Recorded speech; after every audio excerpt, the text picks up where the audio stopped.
খুনের সাথে যত বড় শক্তি জড়িত থাকুক না কেন, আমরা নির্বাচিত হলে তাদেরকে 1 মাসের মধ্যে গ্রেফতার করে বিচারের আওতায় নিয়ে আসবো ইনশাআল্লাহ। আমাদের আরেক সহযোদ্ধা, যিনি আজকে বেঁচে থাকলে ঢাকা 8 আসনে নির্বাচন করতেন, আমাদের শরীফ ওসমান হাদি ভাই, তাকে ফ্যাসিবাদীর দোসররা দিনে দুপুরে গুলি চালিয়ে হত্যা করেছে।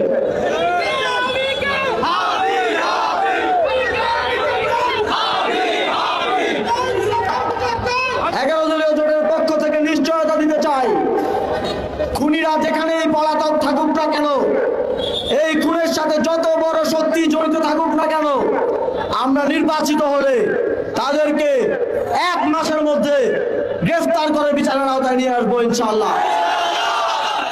এবং বাংলাদেশে যারাই সরকার গঠন করবে তাদেরকে এটা কথা দিয়ে যেতে হবে তারা ওসমান হাদির হত্যার বিচার নিশ্চিত করবে।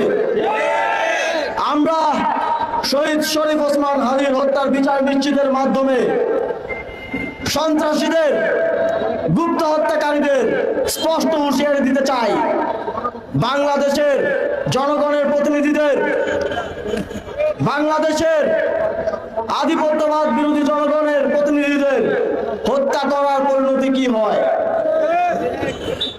তবে এক হাদি ভাই চলে গেল, তিনি আরো লাখো মানুষের মনে তার যে রাজনীতি, তার যে নির্মাণের রাজনীতি, তার যে আধিপত্যবাদ বিরোধী, আগ্রাসন বিরোধী রাজনীতি, তা হাজারো মানুষের, লক্ষ মানুষের হৃদয়ে ধারণ করিয়ে দিয়ে গেছেন।